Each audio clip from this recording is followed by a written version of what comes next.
Ultra Kill. I know that I haven't played the game, but I've heard it's pretty fun, and maybe this videos could be fun as well. Elden Ring.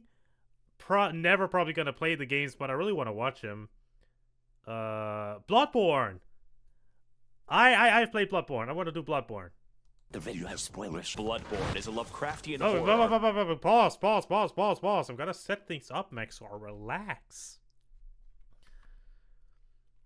Well, yeah, Bloodborne. A very Lovecraft-inspired game from the same people who made Dark Souls and eventually Elden Ring. Excited to see what he's gonna say about it.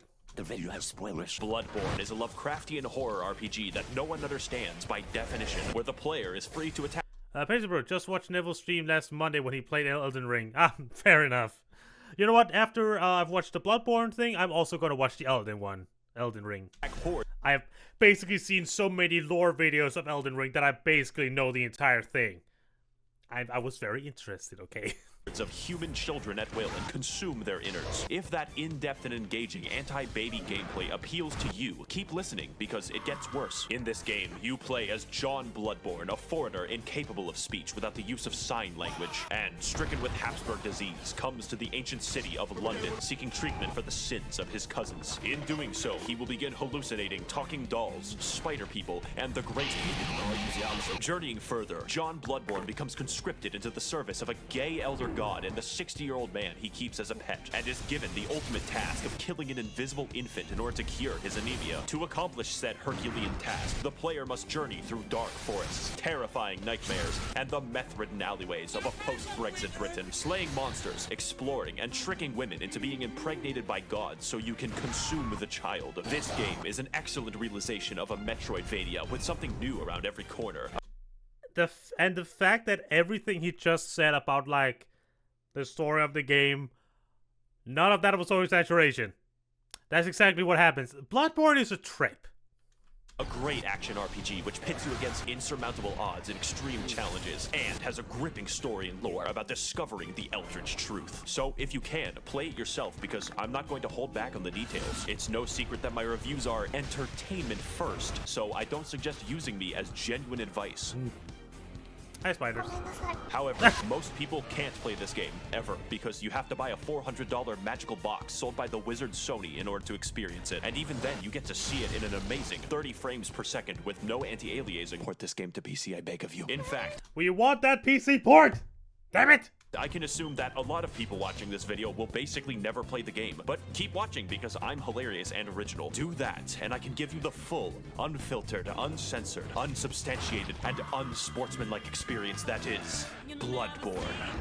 Man, you'll see that my mind is too fast for life. The gameplay is what makes this game great, and the easiest way to describe it is simple but complicated. On a simple level, your I appreciate all of the Persona 5 music. baby brain is responsible for only 2 tasks, dodging and hitting. And dodging in this game renders you temporarily invincible. Sounds easy, right? Wrong. Because every single enemy is adjusted to keep pace with you. Basic enemies are basically able to whoop your ass into fucking non-existence. Every encounter, therefore, is tense and engaging. When you kill someone, it's because you were faster and had more meth than they did. On a complicated level, you have a gun, and normally bullets hurt people. But in London, bullets are a suggestion. Like...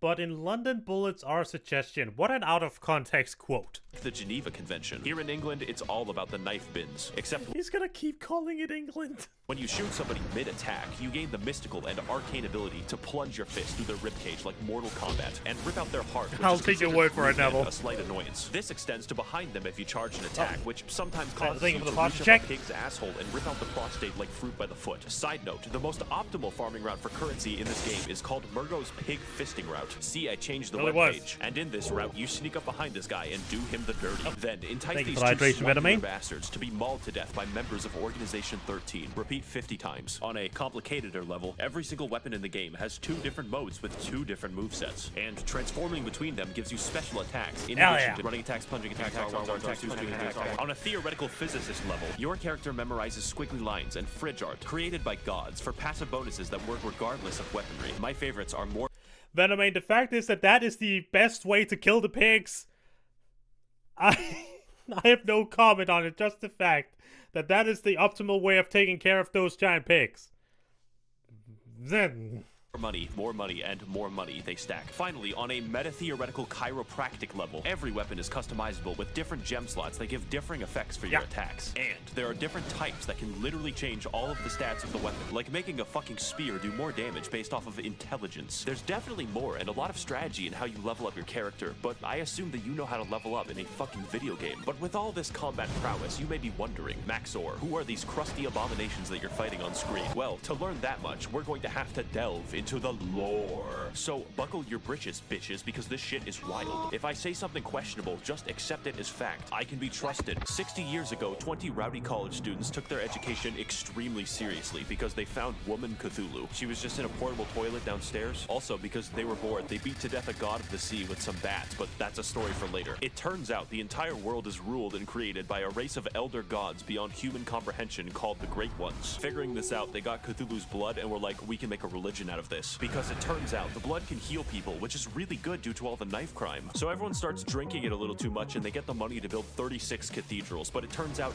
there's so many churches and cathedrals in Bloodborne, it's insane. eventually the blood turns you into a werewolf. So the church hires a guy named German to go fight the beasts with an organization known as the Hunters, but there's too many beasts, so he gives up. Now the knife crime is increased even more, and German sort of goes insane and creates a life-size doll of one of his students who is an 8-foot-tall Amazonian. He also canonically has sex with it. The moon god, for some reason, that entire thing is kind of takes notice of this and is like, alright, listen, I'm building a suicide squad. I will bring your waifu to Laifu if you serve me for all time as my slave. German reasonably thinks that this is a great deal and is imprisoned in a dream. This is where you come in. See, the moon god assassinates baby gods for fun, but needs a hitman to go into the real world to do it since he's confined to the ninth dimension. So in addition to fighting all manner of giant beasts and uncovering dark secrets, the true aim of this game is to commit infanticide. There's enough bullshit here to fill tax legislation. So comment your own poorly summarized Bloodborne lore below. And for the rest of us non-shills, we have ample time to explain more of what makes this game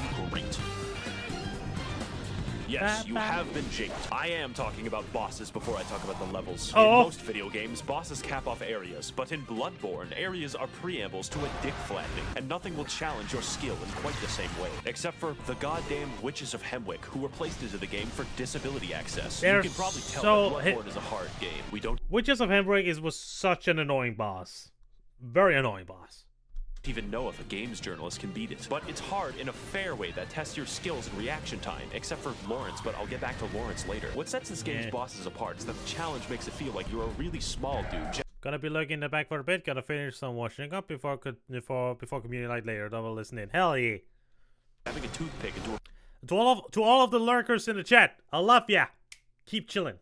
Building-sized deer demon. So yeah, I would be impressed if he killed that. But not only that, unlike Dark Souls, every single boss reacts meaningfully to how you attack them. Large beasts can have their bones cracked and their tendons wound into a slinky. Bone boys can be knocked over and have their marrow shipped. And human enemies will wince and recoil when they see your height difference. As well, every boss punishes you for cowardice and actively discourages backpedaling with their forward momentum, causing every fight to be an elaborate dance with a thrilling back and forth. Unless you're fighting Rom, who is the really hungry caterpillar if he had a legion of arachnid slaves who threw their heads underground like ostriches. We don't talk about him. And while we're on the subject of bad bosses, this motherfucker, let me tell you something. The humanoid bosses in this game are paradoxically the most dangerous. But Mikolash is a psychological hazard that will hurt you personally. This boss literally feels like cut content because the fight centers around chasing him, and his direction depends on RNG, making him an actual speedrun killer. When you corner him, he uses one attack, and then you chase him again, where he gains the power to insta-kill you. God forbid you're hit by it, because that's 10 minutes gone. Here's a tip. Save up 10 poison knives and steal from your family if you must. Then wait until he jumps down this hole, poison him repeatedly, and watch him spaz the fuck out until death. You will thank me. But as a result of everyone who isn't Miko shit, conquering a boss in this game is absolutely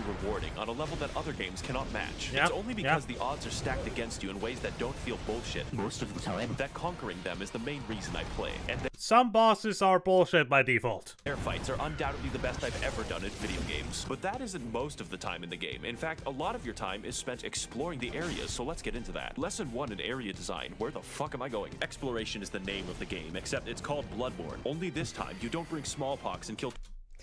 That was a horrible joke. They stole my battle strategies with poison. Just poison them from afar. It works.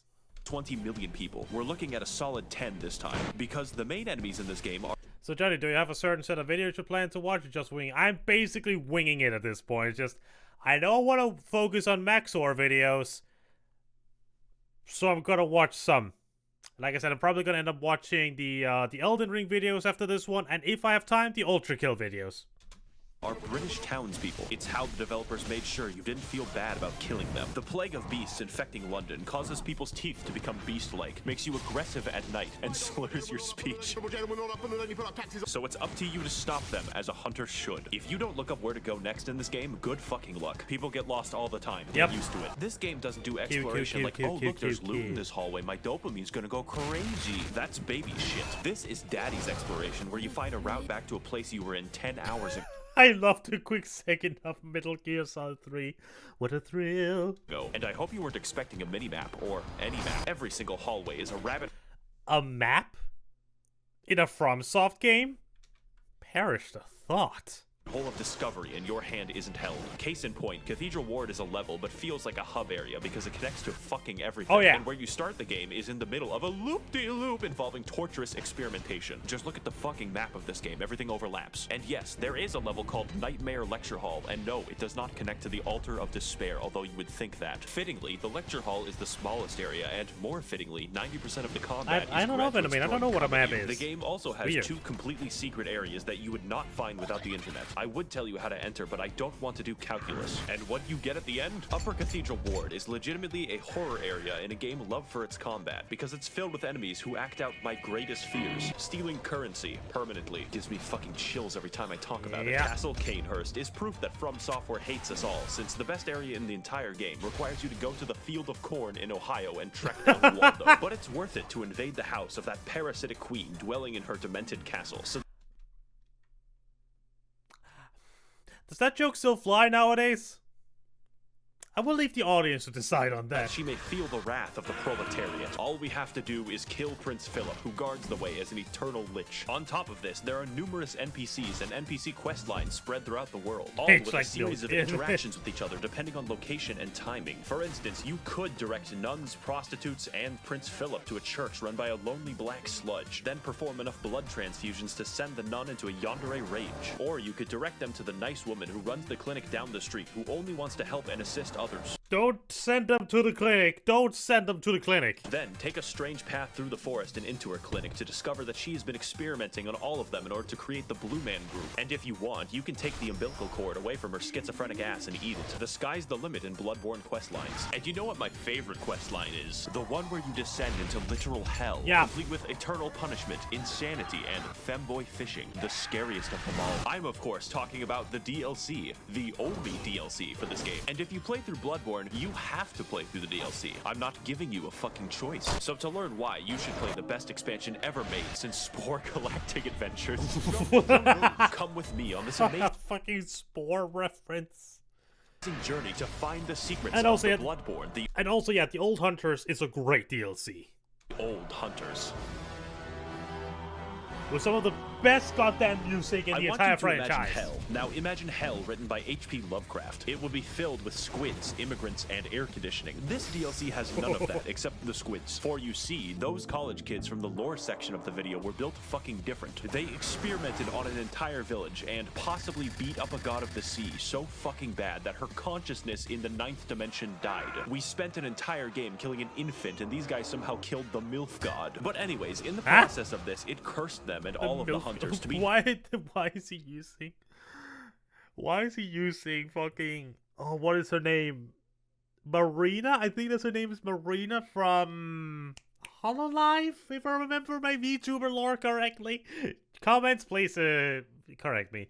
Hi, Gamer Kitten. Here's Johnny. Yeah, that's the entire point of this thing. That's the joke. Thank Neville for making that.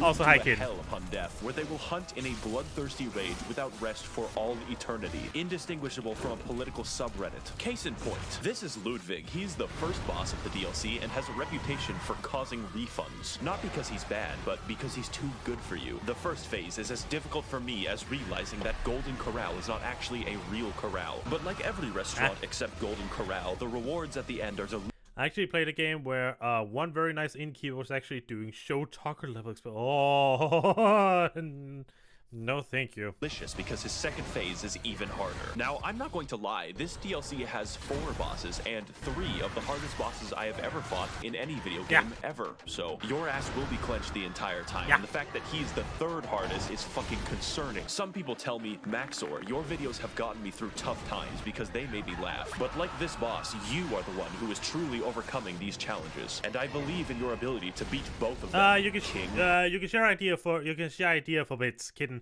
Right now we're just focusing on Max0r stuff, but if you want to suggest a video, feel free. Boss Lightning Round. The DLC has many such cases of amazing bosses, including Lady Maria, who is the basis for German's extremely creepy 8-foot-tall doll fetish, but we'll get back to that. And Orphan of Cause, who was born from the literal dead body of a god. If you enjoy the sensation of being beaten to death with a sharpened placenta, this is... Yeah, choosing his placenta as a weapon. Bloodborne, everybody! The fight for you. And as with everything that From Software makes, they threw in a boss that they didn't really finish and called it a day. I'm of course talking about Lawrence, which is a very mundane name for a fire monster. I will look at it after this one. Take my advice, don't fight Lawrence, you only lose a part of yourself. Since this boss fights you by dropping off his own legs and then violently vomiting and shitting lava everywhere. I've always wanted my game about dynamic dodging and elaborate fencing to be reduced to shitty area denial like it's Team Fortress 2. To wrap things up, the music of this game is pretty good, but the DLC music is fucking insane. I don't know what it is about Japanese composers being able to make better symphonies than the continent that invented them, but just take a listen. Holy shit, I'm in a line right now. Have you ever thought that, if you ever have time, listen to that, like, it's called, like, Ludwig's theme, I think it is. It's so good. Like, oh my god. As I do, that this game is just too good, that you would really rather be playing a shittier version of the game, such as the engagement of the Chalice Dungeons. I, of course, jest. They're fine, probably, except for half of them, because Bloodborne has an optional system of infinite dungeon generation for all of those who wish to break free of the shackles of good level design. Let's talk about how, and more importantly, why. Why?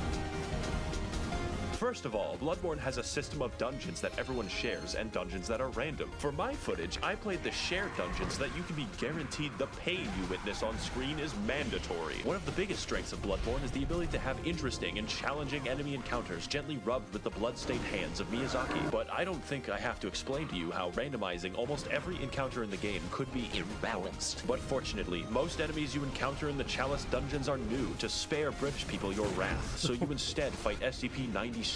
But why are we here? It turns out that the entire city of London was built on a Celtic burial ground, an ancient civilization called the Sumerians who discovered the healing powers of blood and then mysteriously disappeared. What? Wow, I wonder what happened. This is What? all cool in theory, but the reality is that most of the time you fight the same 4 enemies, and the first 3 dungeons can be replaced by Simon Says. My cat literally wouldn't notice. The Chalice Dungeons are so forgotten that the developers use them to put joke enemies into the game. My favorite is the man who aggressively rolls at you stark naked wearing only his Nikes. The uniqueness also extends to the bosses, and they're actually pretty cool, like Tumerian Descendant. I never really played the Chalice Dungeon, so I don't know many of these enemies. Watchdog and the 3 overweight men. Do you remember that basic enemy from like 2 levels? He is the boss now. Rom, he is the boss again. The only thing stopping me from throwing myself into a wood chipper is the fact that Miklash isn't back. And if you're going to have replays, you probably want to make sure that they're actually good. In fact, the bosses are so fucking imbalanced that the Watchdog fight is primarily comprised of instant kill attacks. I beat Sekiro backwards on a keyboard, and this shit is too fucking much. Now, normally that would be all, but the dungeons go deeper. What we have discussed so far is merely the surface, and there is a much darker syndicate lying just below. These places you must never venture, for they are the save edit dungeons, whereby through wizardry the community are able to conjure up deep dark chasms and share them with the rest of the world. Of these secrets, there are only 2 that I shall reveal to you, and the first is the Cum Dungeon. Yes, you heard that correctly and clearly. The Cum Dungeon is the name of the most optimal farming route ever conceived by the fucking cricket people who do this shit, whereby the player enters the chasm of place name and watches as a high-level boss yeets itself off a cliff. Murgo's pig fisting route can give you 10,000 echoes. This gives 83,000. And if you thought that sorcery was bad, it gets much worse. Wait. Gives 83,000. And if you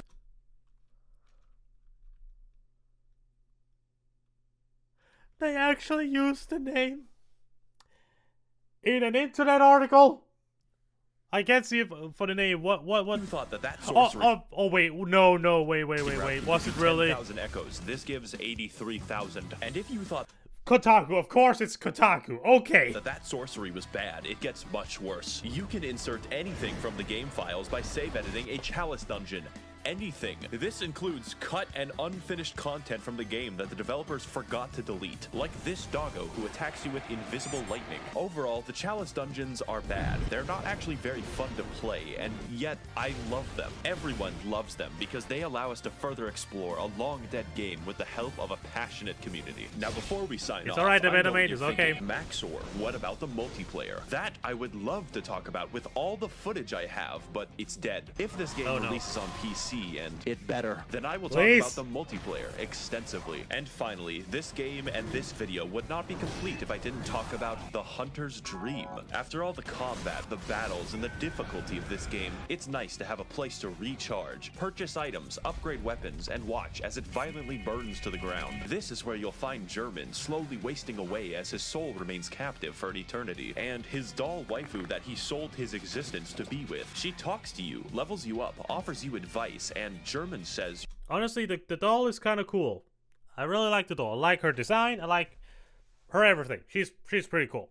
You're allowed to have sex with her. When I fell down and felt defeated, she was there to pick me up. When I emoted at her randomly, she pretended to be impressed. And she was there, graciously standing in the background of this one shot that I took of myself. She is our waifu now, and the game is perfect and complete because she is in it. Now excuse me as I engage in the supplementary lore material. Should you get the game, yes, absolutely, I am biased. In fact, you should physically enter Sony's headquarters and demand that it be ported to PC. I will be right there with you. Tasers will not stop me. I would like to thank the corrupt hackers and politicians funneling money into this channel directly from the taxpayer. If you would like to contribute your funds accrued through extensive federal government corruption, you can head to my Patreon to learn more. I would also like to thank the kind denizens of the Mythbusters Smut Discord who sent me half the memes in this video. And as always, thank you for watching.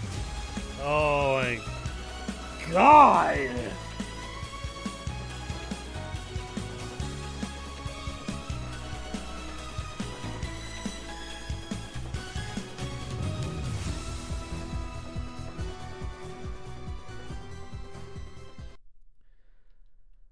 Holy shit. Alright, let's see what's going on here.